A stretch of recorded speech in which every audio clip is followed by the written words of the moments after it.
name is Beston. I live in Cape Town. Also, I do delivery. Interbet helped me to realize my dreams. Now I have my own delivery vehicle and I'm able to do the removal in and around Cape Town.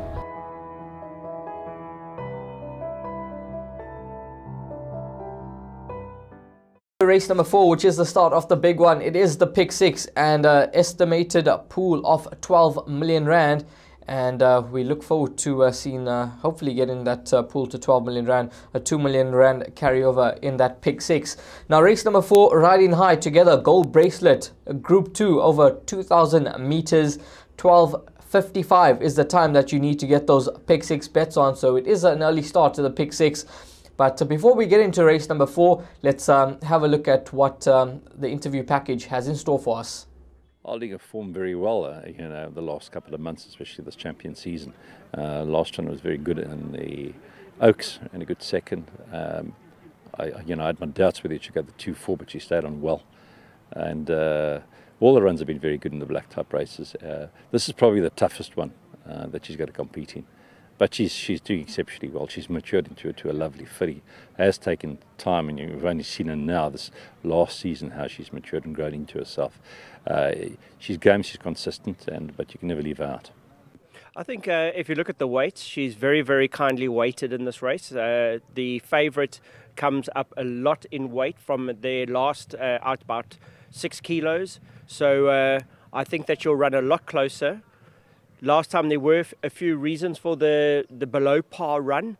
I do think that she could bounce right back to being in the money here. Obviously a very competitive race, but she's doing well at home. Very good run. Obviously we felt that with 52 kilos she would have some sort of chance, otherwise we wouldn't have run her. And we were quite pleased with the result. She's taken a run really well. And I think she's got a decent chance here, even though she's not well weighted with some of the other fillies that she has run against previously. I'm very happy with the condition that she's in, and if you like her on form, she's got a very good chance. Yes, she was being prepared for the Fillies Classic, and something went wrong before that race, so we decided just to back off and keep this race in mind. Her last 2 runs were obviously prep runs, both very good. I think this will bring it to a peak. Obviously, a tough field for a year. But having said that, a few of these fillies have had hard seasons that are running in this race, and we're hoping that fresh legs might just help her. There we heard from the trainers regarding their respective runners in race number 4, Group 2. And it's going to be a very, very interesting contest. Bless my stars. A lot of us didn't think this filly would quite run as good as she did. She ran an absolute screamer back in 3rd behind Winchester Mansion, and she's gone up the 8 points for that run. She comes into the race not particularly well weighted with some of the other horses, but she's a filly that's going to go extremely close to winning in this contest. In the pick 6, I've backed up with horse number 5, Dawn of a New Day. Now, whether Dawn of a New Day is quite at Group 1 level, Group 2 level, I'm not sure, but I'm using none other as a line horse now. When we have a look at Bless My Stars form, 4 runs back in the Oak, the SA Oak, she ran behind none other at level weights, well beaten. We'll call it 6 lengths. Dawn of a New Day in the Track and Ball Oaks conceded 2 kgs to none other and was beaten under a length. And Bless My Stars has to concede 1.5 kgs to Dawn of a New Day. Now, she's a filly that has had 2 runs at Hollywoodbets Greyville for 2 seconds. It's come behind Time Flies in that penultimate start, which I thought was an absolute cracking performance, having to concede 3 kgs to Time Flies. As you heard from Dean Canamere, she's a filly that has finally matured. Now we only seen the best of her.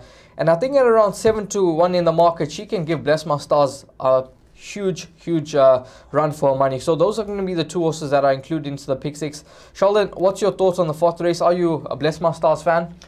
You know what, Rahil? With number 7, Bless My Stars, if she hadn't run in the Hollywoodbets Durban July and ran 3rd to Winchester Mansion, a lot of punters would have been looking past her. So after that run, now everybody has latched onto number 7, Bless My Stars. That was the run of her career. She ran an absolute blinder. She went up to a 117. So you've got to give her big respect. And it depends on how much she has improved. But like you mentioned, if you look at the earlier form, 3 runs back, she finished second, 4.5 lengths behind it, Gilded Butterfly.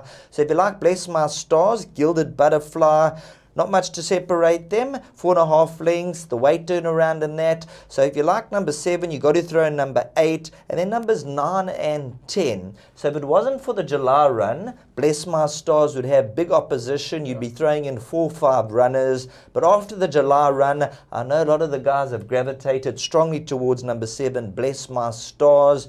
She is the horse to beat, but I'd be a little bit on the cautious side, and I'd back her up. Yeah, that could certainly be the right way to play race number 4, the start of the pick 6. When it comes to numbers, how many would you include for the pick 6? Because it's obviously going to be a massive pick 6, and we all want to catch the pick 6 on the day. We all want to get a piece of the action. But for you, Sheldon, how many numbers? I'd go with number 5, Dawn of a New Day, numbers 7, 8, 9, and 10. So that's 5 horses from Sheldon, 5, 7, 8, 9, and 10. I'm just going to go numbers 5 and 7, but there's definitely opposition here for Bless My Stars if she doesn't pitch up on the day.